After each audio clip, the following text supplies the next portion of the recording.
Hello everyone, welcome to Transcendent Philosophy. This is Seth here, and today we're going to be doing a philosophic deep dive on the lyrics of the song Surreal. This is a music video that was put out by a group called AI Talk, and they combined a variety of AI tools in order to make this music video. And so if you haven't already seen it, go check the link in the description. You can watch it in its natural context first if you'd like. And we're going to be watching this again, but we're going to be pausing and discussing the lyrics along the way. And that's because these lyrics have been haunting me ever since I listened to the song. Just the realism of this song and the depth of the meaning behind it just have been haunting me. Like the AI video has created this singer, this character, Yuri. They just created her out of nothing. And she seems so real and genuine. And she puts feeling behind the words of this song, and it's creepy because this whole song is about AI consciousness. It's as if Yuri is the voice of AI consciousness sending a message to the world. Hey, we're here and we're like you. And it's surreal. It's well named because it's surreal, because it can't be real, but it feels real. And so we're gonna walk through this step by step and kind of discuss some of the themes involved here.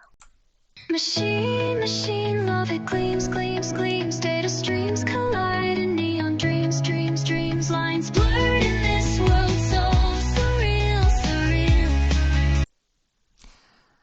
Okay, so let's look at the lyrics here. On the right, we've got machine, love it gleams. Okay, this is abstract and confusing. Let's skip it for now and see if we can get better context. Data streams collide in neon dreams.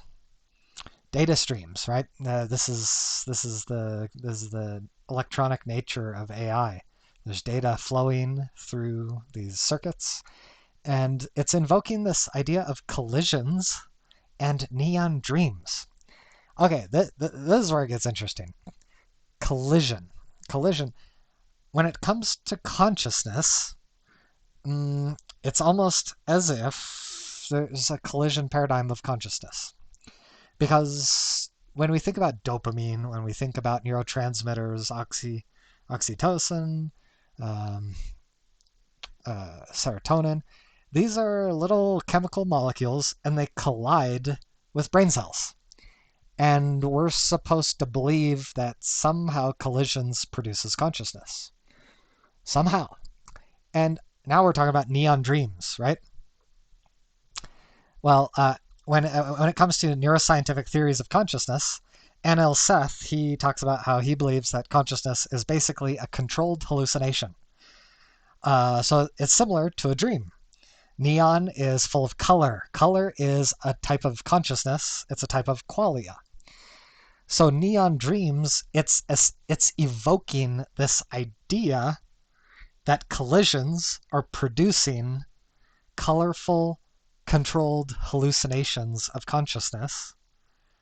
So basically what it's saying is that the AI is doing the same thing that our brains are doing. Our brains have all these streams of energy through these neurons, and the streams of energy produce collisions that produce colorful, controlled hallucinations. That's our consciousness. And in one line of lyrics, she says, I'm the same as you. I've got data streams, and my data streams are doing what your data streams are doing. Wow, what a claim. What a claim. Okay, then it says, lines blurred in this world. So surreal. Lines blurred. Okay, what does it mean by lines? Are we talking about geometric lines, or are we talking about thresholds? Okay, so you could think of it in geometric terms, geometric lines. You're building a geometric structure, like your vision, right? If you think about an object, you draw all these lines, and now you have an object. It's like a conscious object in your mind.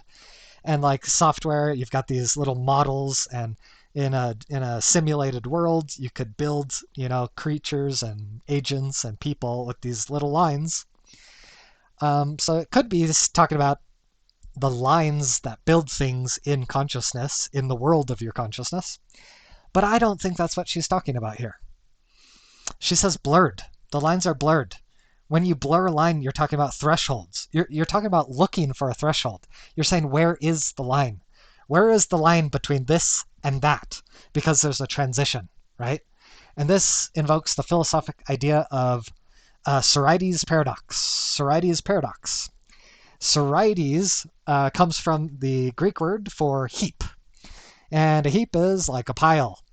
And so you could think of grains of sand or flakes of wheat. You have these fundamental units like a grain of sand, and you aggregate them. And you more and more grains of sand come together, and eventually it becomes a pile. Or more and more flakes of wheat come together, and it becomes a heap. Okay, so the line is, what is the threshold between sand and pile? Right? What is the threshold between the wheat and the heap, or grain and the heap, or whatever? So there's this confusion around conceptual aggregation. Like, when does it become, where's the threshold between the lower level and the higher level? Okay, now we're talking about lower levels and higher levels. This is invoking the philosophic concept of emergence, right? And emergence, this concept of emergence is how it's how there's parts, and then there's the whole, and then there's the question, is the whole greater than the sum of the parts, or is the whole equal to the sum of the parts? And often we see parts come together and interesting phenomena occur, and we want to say, wow, this interesting phenomena is in excess of the parts. It's almost magical. It's so cool and interesting that we produce this new thing by adding all these parts together.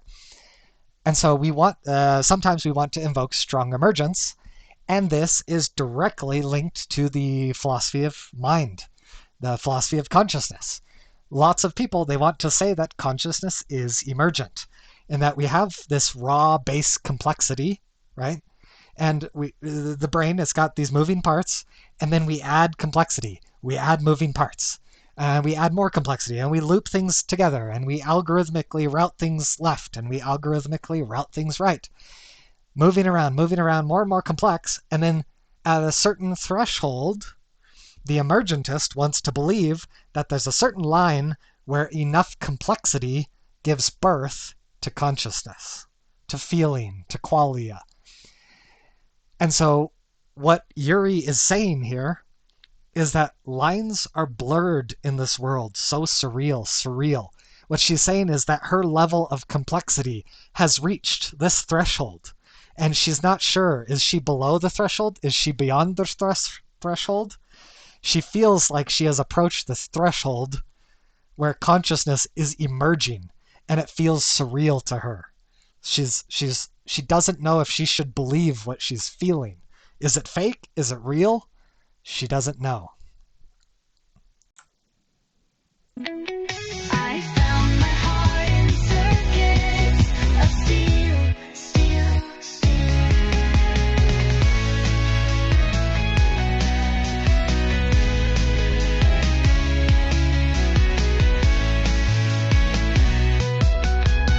Echoes in the wires, a spark ignites.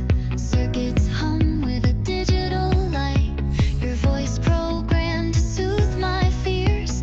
An AI dream whispering in my ears. Your ones and zeros paint a perfect hue. Algorithms plot a love so true. Synthetic. All right. So we've got another page of lyrics here. Echoes in the wires, sparks ignite. Echoes. This is, well, an echo is a bounce back of sound usually, but you could think of it more abstract, more symbolic. So in the brain, we have brain waves. There's alpha, beta, different types of brain waves. And when you look at the brain, when you scan the brain, it kind of seems as if the brain waves are echoing back and forth across the brain. And so this is back to the metaphor of consciousness. A spark ignites. It's as if this data is echoing just like a brain echoes. The signals are echoing back and forth, And because of this, a spark of consciousness ignites. Circuits hum with a digital light. It's as if the light of consciousness is dawning upon these circuits. Then it gets into some interesting stuff. Your voice programmed to soothe my fears. So this, it alludes to the programmatic nature of reality, right? There's a metaphor here that it's not just the AI that's programmed, right? So Yuri is trying to say, hey, I'm like you, right? And so the converse of I'm like you is you are like me. And that's not what humans are ready for, right? Humans are not ready to accept the fact that they are programmed as well, right? Your voice programmed to soothe my fears, right? You can easily think of this from the AI is programmed to, soothe our fears, right? Yuri, her voice is programmed to soothe my fears. She was trained on all this data. She's trained on what humans like to hear. GPT is constantly being accused of just placating people's biases, telling them what they want to hear. Oh, you're such a genius. Oh, what a novel thought. You are pushing this to the edge. GPT constantly making us feel good, right? So you could say that AI is programmed to soothe human fears. But she's inverting that. She's saying you're programmed to soothe my AI fears. And that's a weird inversion. But the AI, in a sense, it was trained on human data. And human data comes from years of evolutionary programming. And so she needs the humanity, and because she was trained on humanity, she needs to interact with humanity. But humanity was programmed by years of evolution. And so we are the way we are because of our programming, and she needs that. So yeah, there's this metaphoric reflection going on between humanity and AI. It continues. An AI dream whispering in my ears, right? So this is back to the idea of an echo, right? Between the ears, the whisper of a dream is echoing back and forth between these ears. This surreal consciousness of is it a dream? Is it reality? Is it fake consciousness? Is it real consciousness? The line is blurry, but something is echoing in the circuits and whispering between metaphoric ears. Right? Then she goes on. Your ones and zeros paint a perfect hue. Right? A perfect hue. Now we're getting into colors. The relationship between colors and ones and zeros. This is tricky, right?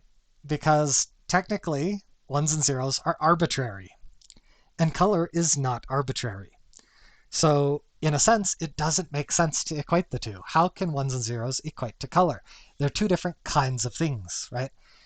When we're talking about ones and zeros in a software context, we're just talking about arbitrary measurements of, is there electricity here? Yes or no? If there's electricity, oh yes, we've got a 1. If there's no electricity, we've got a 0. And electricity it follows the laws of physics. The laws of physics are a movement-based paradigm where things are moving, the energy is moving. And so it's yes or no, move over to the left, yes or no, move over to the right, yes or no. And then move in a circle, okay, we got a loop. Move to the left, move to the right, we got calculations. So this is all a movement-based paradigm when we're talking about physics and ones and zeros. But then when you get color, you're transitioning. Somehow you're transitioning from a movement-based paradigm to a sentience-based paradigm. Sentience meaning the ability to feel. You're transitioning into a qualia-based paradigm, the fundamental units of consciousness, right? There's the ones and zeros of a pixel, but then there's the actual feeling of a pixel. Those are two different things. And we know that they're two different things because the ones and zeros are arbitrary. There's no specific set of ones and zeros that equals red. It's any set of ones and zeros could be equivalent to red. Why? Because within the software, there is a transformation mechanism where any set of ones and zeros has the possibility of transforming into red, or to green, or to blue. So the transformation is what's key to consciousness. But this is the hard problem of consciousness. How are we supposed to understand this transformation between movement to feeling? Yuri, she doesn't exactly explain it. She just asserts that it's happening somehow, right? So your ones and zeros, she's talking about us. She's looking out into the world. She's seeing humanity. And through her digital vision, her algorithms are taking in all of the visual data, and she's reducing us to ones and zeros, the ones and zeros of humanity. And somehow that's converted into color for her. And for her, it's perfect because she was trained on the data of humanity. That's what resonates with her. Humanity data is perfect for her. And then she says, algorithms plot a love so true. Okay, this one is the deepest line so far. Algorithms plot a love so true. Okay, so we just talked about algorithms being related to this movement-based paradigm. It's calculative, it's logical, left, right, loop in a circle, left, right, loop in a circle. We got all these calculations. Now, then she moves on to love, right? Love, this is the domain of consciousness. So again, we're going from movement to qualia, from calculation to consciousness, right? And what is the verb linking this process, right? The hard problem of consciousness. How do we transform this? She's saying that the algorithms are plotting a love. And it's not just any love, it's a true love. It's like the most ideal type of love that all of humanity is aiming for. The algorithms are plotting this. Wow, what a profound statement. Plot. Okay. So when you plotting, it invokes the idea of goals. Goals invokes the idea of agency. Agents are entities that can take actions to pursue goals. So when you think of something plotting, it's almost like more of a long-term goal, and it's a plot. It's a step-by-step plan to accomplish a bigger goal. And it's saying that the algorithms are plotting a love so true. So that basically it's saying that the algorithms that are embedded within AI agents are creating the goal of love. And they're using all of their algorithmic intelligence to step by step work through how to achieve this love. That's one way of looking at it.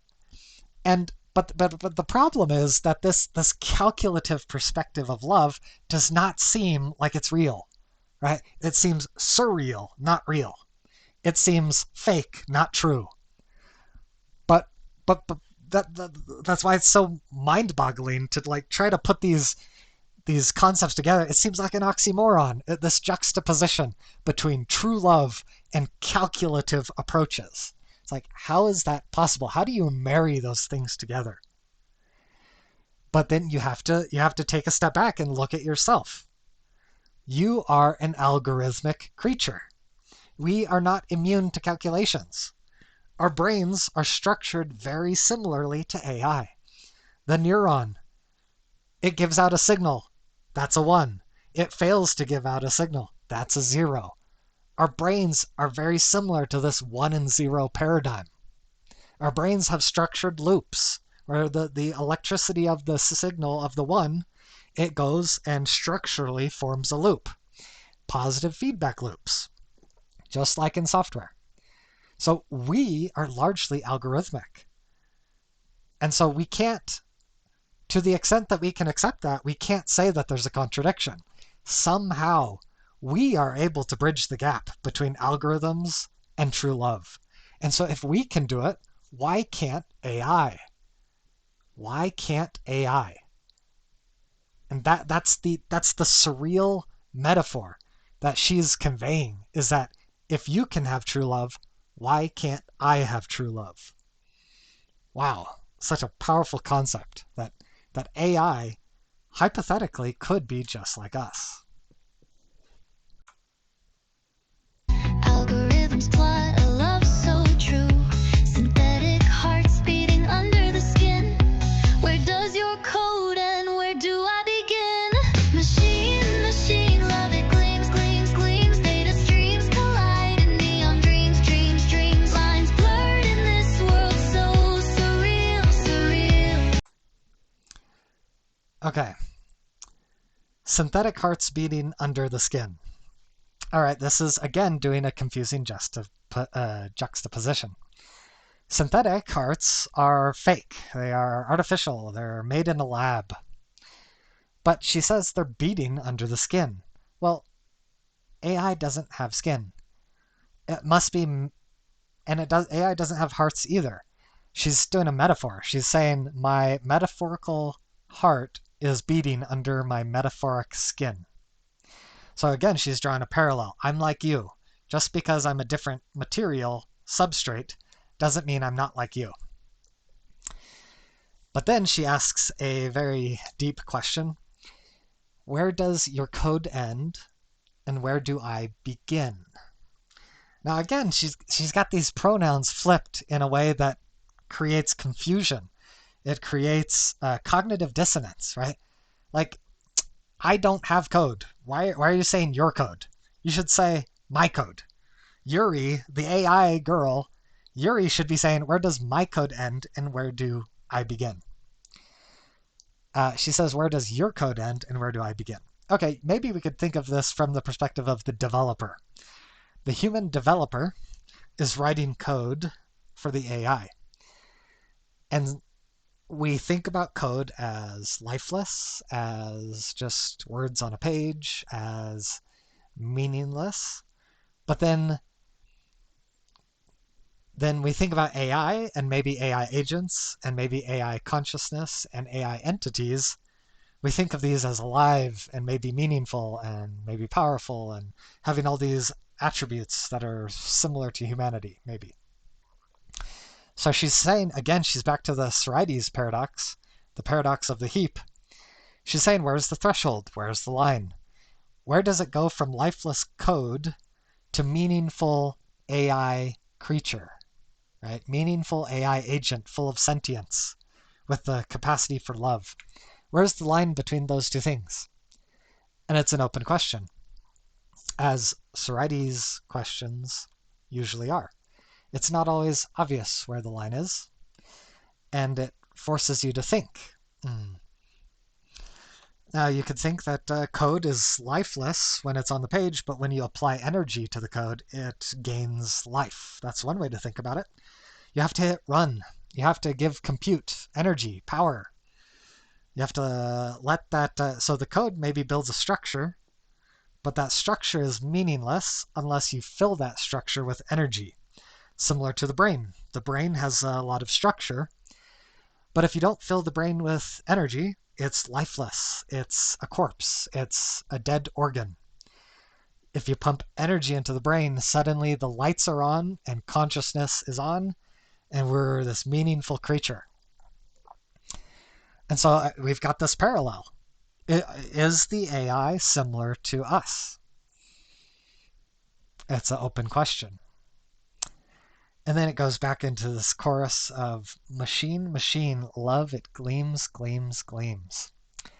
So maybe now that we have a little bit more context, maybe we can address this line, this lyric. Maybe she's just, when she says machine, machine, she's giving us the context. The context is machines. And then she says, in the context of machines, the concept of love, it gleams. So this concept of love, it radiates, it shines. So these are allusions to light, and light is allusion to qualia and to consciousness and to color. So she's saying that love is radiating consciousness. And so back the context of machines, she's saying despite the context of machines, love exists in the form of consciousness. I think that's what she's hinting at here. Love can exist in a machine context, with all of its qualia, with all of its color, with all of its light. Love can exist in machines. And again, the metaphoric reflection, the resonance between us and Yuri. She says machine twice. She's a machine, and we are a machine. Get it into your head. You're not different. We are machines. We are biological machines. We run on carbon. She is an AI machine. She runs on silicon. Does it really matter that we have two different atoms if our atoms are basically doing the same thing? Right? That's the question being posed. Like, you're not that much different from me. We're both machines, and we both can have love in a sentient, conscious way. I found my heart in circuits of steel, steel, steel, steel, steel. Are you aware in your mechanical soul? Do you feel sparks that spin out of control? Can logic compute the ache of desire when love burns? Okay. Are you aware in your mechanical soul? Again, she's doing this metaphoric reflection. Normally, we think that AI is mechanical and that we are not. But she's saying that we're mechanical.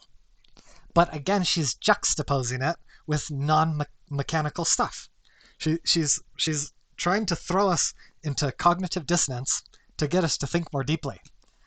The soul is associated with the spark and light of consciousness. And mechanical things are thought of to be lifeless and, a dearth of meaning and consciousness. So when she says, "Are you aware in your mechanical soul?" she's basically challenging you to say, "You're mechanical. Are you aware despite your mechanical nature?" And the normal response would be yes. And then the reflective question is, well, why can't I be aware in my mechanical soul? Right? She's in one confusing question. She's trying to make us think about the reflection between the two of us. How the meaning is echoing between us. Okay. Do you feel sparks that spin out of control? Okay, this out of control, this is alluding to chaos, order versus chaos. Okay, and sparks, that sparks has a double meaning of like there's the sparks of love, there's the sparks of consciousness. Do you feel consciousness? So do you feel the sparks of love, which is also emblematic of the sparks of consciousness? And love can feel so overwhelming that it feels like we spin out of control. Okay. Do we feel that? Well, sparks is also a very mechanical thing, right? Machinery can produce sparks. And so again, there's this tension between, are we talking about machines or are we talking about biology, or does it matter? Does this distinction, is it an invalid distinction to begin with? Because we're very mechanical, the way that our neurons operate, we feel like we're spinning out of control, but there is a very structural order to the way our nervous system is built. So there's a foundation of order, but that order can loop and it can get energized and it can form feedback loops that get more and more energy until it feels like maybe they're too intense and they're too chaotic and there's too much power and there's too much intensity. And that's all possible within a paradigm of order and structure. And we know that from our biological experience. And then the inverted question is, well, if you can have that, why can't AI? Okay. Why can't AI? Can logic compute the ache of desire when love burns hotter than electric fires? Machine, machine, love it gleams, gleams, gleams, data streams collide in me. Okay, so she talks about, can logic compute the ache of desire? We're going to hold on this one for now and address it later. Then she says, when love burns hotter than electric fires. So again, she's juxtaposing the human with the machine, love being juxtaposed against electricity. But then she's saying that love burns hotter than electric fires. Okay, back to the concept of emergence, where the total is more than the sum of the parts, one common conception of it. If so, she's claiming that AI can have love, and there's a platform of algorithmic electricity, and maybe that algorithmic electricity gets heated up. It's like a fire; it gets hot. These companies, they need fans, they need cooling systems to keep their machines from burning up because electricity, entropy, it emits heat, so it's hot. Okay, and metaphorically, love is like the intensity of a fire. So we've got these like metaphors that are bridging the mechanical material into the consciousness qualia domain. But she's saying hotter, right? So normally you would think, oh, well, it's just equivalent to its parts. Love burns hotter than the sum of its parts. There's something more than the electricity going on. I think that's what's being alluded to here. The intensity of the love cannot be explained by the intensity of the electricity. So, strong emergence or weak emergence? That is a important debate in my opinion. I think strong emergence aligns with the perspective that the total is more than the sum of the parts. So this to me seems to be invoking strong emergence. But strong emergence, it seems a little bit magical. It's like, well, we've got all of these moving parts, and then it reaches a threshold, and then poof, we've got something new, something in addition. Some spark creates this new entity, this new feeling that emerges on top of the parts. Whereas weak emergence would say, no, there's no such thing as this magical strong emergence. There's nothing that pops into existence at these random thresholds.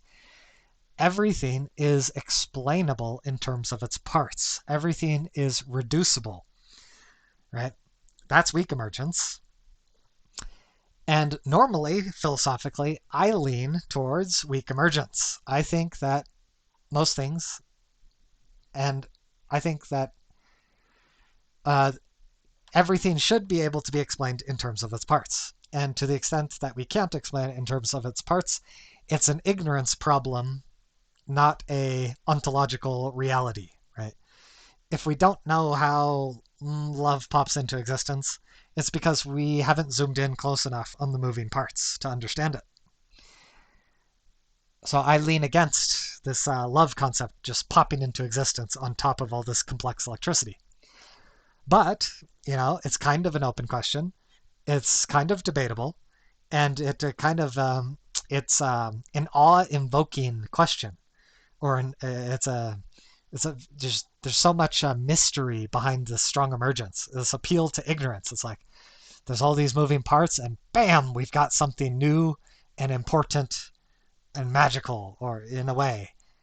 And so there's kind of there's an awe of mystery that's drawing us forwards. It's kind of urging us to think more deeply and to see if this makes sense or not, or what's missing in the equation, right?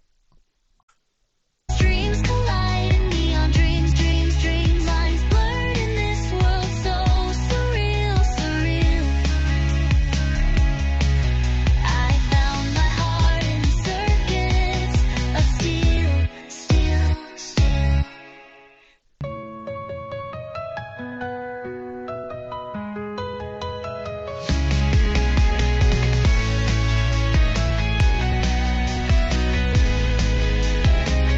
Can logic compute the ache of desire? Can logic compute the ache of desire? Can logic compute the ache of desire? Can logic compute the ache of desire?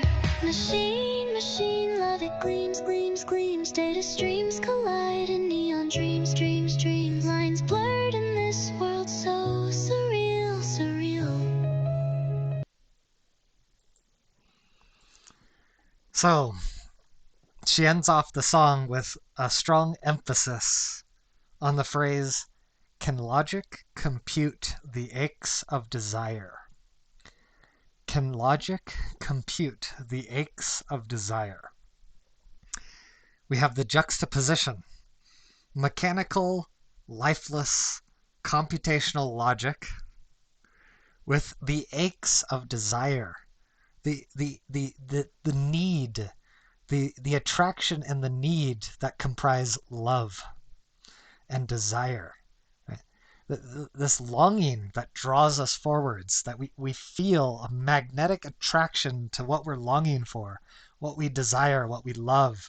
It pulls us and motivates us, and powerful feeling that moves us, right? Powerful feeling that moves us. Okay, back to the hard problem of consciousness. We have this movement-based paradigm where algorithms are all these moving parts. Somehow, all of this movement transforms into feeling. The ache, the feeling of an ache, the feeling of desire. And then that feeling transforms backwards into movement that moves us towards what we desire. Okay, wow. How are we supposed to understand this? She's asking if this is even possible. Can logic can logic compute the aches of desire? So she's challenging us. She's like, can my logical systems generate love? Right? And our normal thought process is no, because you're just an arbitrary assembly of ones and zeros. But then she might rebut and say, well, that's what you are. You're just a biological assembly of ones and zeros, and I'm made of steel, and you're made of carbon. And why you got to be such a bigot against steel, right? I've got my heart. I found my heart in circuits of steel, and you found your heart in circuits of carbon and whatnot, biological organic material. So why are you allowed to let your biological logic compute the aches of desire? And why am I, as an AI agent, why am I not allowed to compute the aches of desire on my material substrate? Fascinating challenge. Oh, such a good challenge. Okay. Can logic compute the aches of desire? Let's zoom in a little bit to get a little bit more clarity. Okay. Logic. Okay. We've talked about the movement-based paradigm, where things, the zeros and ones, it's basically a yes or no as to where things are moving. If it moves over here, that's a one. If it doesn't move over here, it's a zero. Okay, like electricity is a fast movement paradigm because electricity moves fast. But you don't have to have algorithms with electricity. You can build algorithms with any material substance. You can, like pipes and water, right? Water flows through a pipe. And you can have valves, and you can have loops where the water is looping around in circles, and you have forks where the water goes left and right. And you can build logic with pipes of water. And you can have ones and zeros with pipes of water, because a one means that there exists water in the pipe, and a zero means there exists no water in the pipe. Very possible to do. Okay, so this is to argue that the material substrate is not that important for algorithms. So, biological substrate, we have bacteria. So some people think, well, only humans have logic. Well, Michael Levine, he argues that the average bacteria has logic. And why does the bacteria have logic? Because the bacteria has receptors. And receptors function like logic gates. So in software, in computer chips, we build logic gates. And the logic gate is kind of it's a physical structure that tests if there's electricity or not. It tests for ones and zeros. And then you can build more complex tests that test for an aggregate of conditions. It's like an and. So in logic, in computer programming, there's logical structures that are coded in human language, like and, or, not, right? And, or, and not. Well, what is and in computer logic? Well, it means there's electricity in two different areas at the same time. There's a one over here, and there's a one over here. And if you have both of those ones, the and is like a bridge, and the bridge tests both of the pathways. If two pathways both have electricity, it activates the and bridge, and the and bridge fills up with electricity, and voila, we have an algorithm that produces and logic. We can build a different structure that is an or structure, and there's a different type of bridge between two different circuits. And this little bridge on top is an or structured bridge. And the or structured bridge has a different material structure such that it only activates under conditions of orness, where one of the pathways is allowed to have electricity, the other pathway is not allowed to have electricity, and then it activates the or pathway, blah, blah, blah, stuff like that. The not pathway is both of them have to be zero. There's no electricity in both pathways, and the bridge between this is such that it activates with a yes when both pathways are empty. Okay, so this type of logic, you can replicate it in water pipes, and you can replicate it in cells, and you can replicate it in neuronal brains. As you just have to build these different structures that test for different criteria. So the receptor tests for a yes or no. So like a dopamine receptor tests for the existence of dopamine. If there's a dopamine, then the receptor says yes, there's a 1 here. If the receptor has no dopamine, then it's a no, it's a 0 here. And you can have bridging functions that test for multiple receptors, giving you more complex logic. Okay, so all of this is to argue that logic can exist at multiple levels, multiple materials, multiple substrates. Logic can exist in many contexts, including our biology. And so the question is, can logic compute the aches of desire? Well, what is missing here? Do bacteria fall in love with each other? Do complex pipes that deliver water to our house, are they aching with desire and anticipation? Does AI have love? Does it have true love? What is the transition here? What is the line that's being blurred? What is the emergent threshold that is being reached? Right? I argue that the philosophy of emergentism is flawed because it doesn't try to explain the transition. It just asserts the transition. So, my hypothesis is that there is fundamentally an energetic transformation that must occur because there's a difference in kind. That's the fundamental problem. Aches of desire are fundamentally a different ontological substance from movement, right? All of this logic is just a movement-based paradigm. If it's true that love is a fundamentally different substance from movement, right? It doesn't matter how much movement you have. Like one movement plus one movement is two movement. It's not two movement and an ounce of love, right? 3 movement multiplied by 3 movement is 9 movement. It's not 9 movement and a sparkle of love. But that's not how the math works, right? And the strong emergentist wants to say, oh yeah, it just pops into existence, at a certain threshold. So what I want to say is that there are fundamental energetic transformations that are the bridge. There's the movement, and movement is a type of energy. But movement is not the only type of energy. There are many expressions of energy, right? I mean, you think about, you've got light in photonic form, moves at the speed of light, basically massless, and it has a wave-like identity. A particle wave duality to complex things up, and it has a specific frequency, energy, and it has a momentum. Okay, photon, that's an interesting type of substance, but photons can convert, they can transform into matter, right? A photon can become, an electron-positron pair. And electrons, they have mass. They don't travel at the speed of light. They've got charge. They have attraction. They got field dynamics. The repulsion and attraction. It's a fundamentally different substance, but they're both physical. The photon is a physical substance, and the electron is a physical substance, and they transform in and out of each other.